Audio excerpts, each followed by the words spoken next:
Welcome to Barnyard Language, honest talk about running farms and raising families. We are Caite and Arlene, an Iowa sheep farmer and an Ontario dairy farmer, with 6 kids, 2 husbands, and a whole lot of chaos between us. While this is a podcast for farm families, sometimes our content isn't for the whole family. So kick off your boots, reheat your coffee, and join us for some Barnyard Language. Okay, so this is one of those times where words don't really feel like enough, but silence also is the wrong answer. So as the Canadian in the room, I'm going to let Caite say a few things, and we'll see where that leads us. Caite, how you feeling?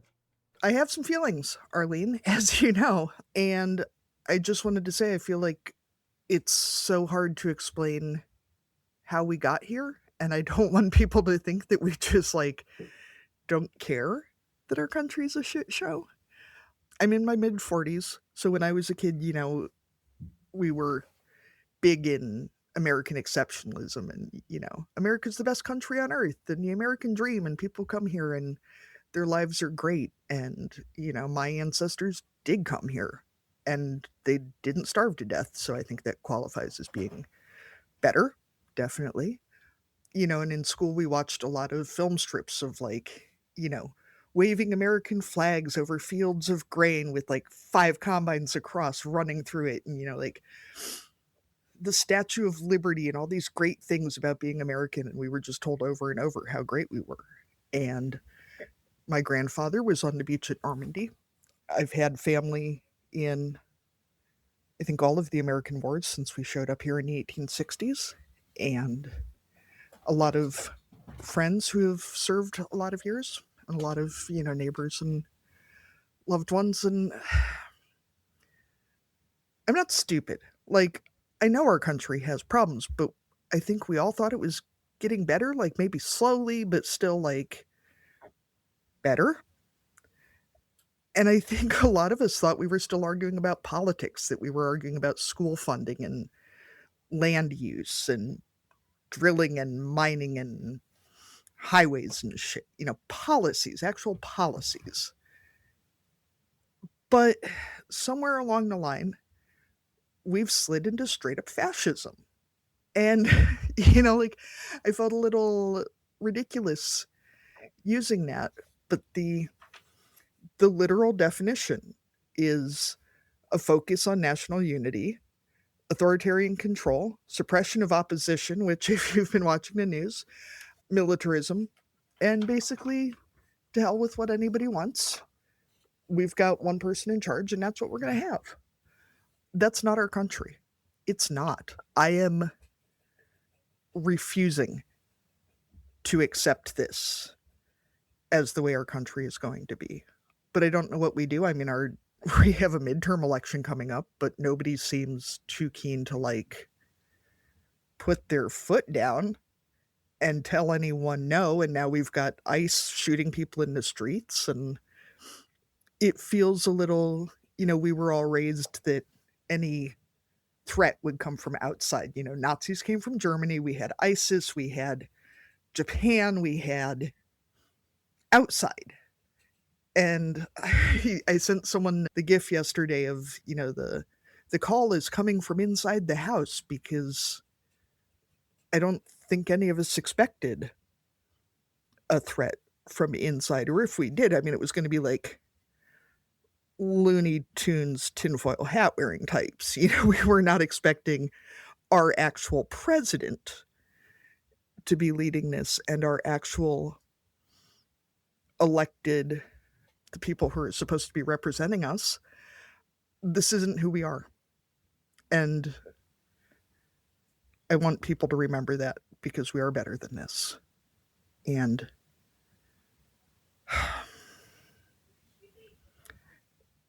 that's all I got. I don't have any excuse or explanation for anybody. I'm guessing we were all just busy and didn't quite notice. And now you get shot if you disagree. So that's kind of a problem. They've murdered a couple U.S. citizens literally in the streets near where I used to live in the last couple weeks. And It's a lot.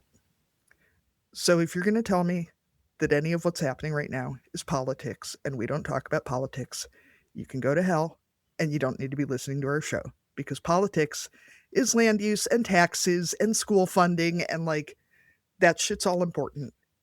Don't get me wrong.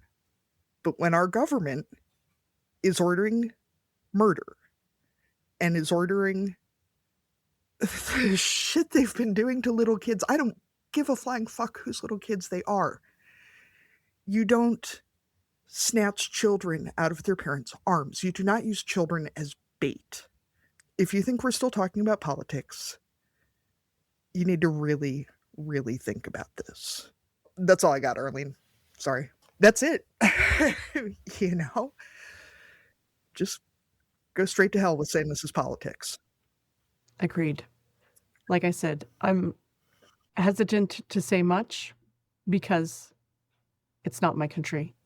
But I can say that I fully endorse what Caite has said, and we have in the past and probably will continue to avoid talking too much about politics, but that doesn't include not talking about human rights. And I think if you've listened to our podcast in the past, the type of people that we are talking to includes all people, and parenting and farming.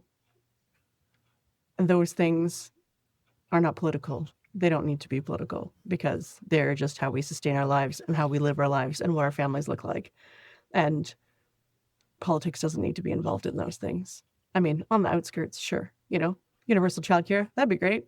But separating families or telling us who we can love, who can be part of our family, those types of things are not politicians' choices. So we will continue to share those conversations and stories. And I'm sorry that that's where you are. And I hope that you can find, and our listeners can find, ways to make a change and to continue to prove that this isn't who you are. I would like to add too that I know I'm not the only one who is listening to loved ones and community members talking about whether they could move to Canada or any place else that is not here. And I'm sure we all have a lot of feelings about it. Because, I mean, yes, we could give up our family farm and move, theoretically. There's a lot of people in this country for whom that is not an option. There are a lot of people who gave up everything they had to come to this country. And also, they can get fucked if they think that they are kicking me out of a country that my family came here to defend. No, that's not how this works. And Christy, you can probably just cut that out too, because that really sounds like I'm not aware of like the native people and yeah, you know what I mean. Yeah, we know what you mean. Yeah. And if anyone needs me, I will be remembering what one of my very smart friends told me yesterday, which was to basically keep my eyes on my own work and on how I can help in my own community, because I can't do a goddamn thing about the rest of it. I think I also want to just give a shout out here to people who are in families or communities where it still doesn't feel safe to talk openly about these things.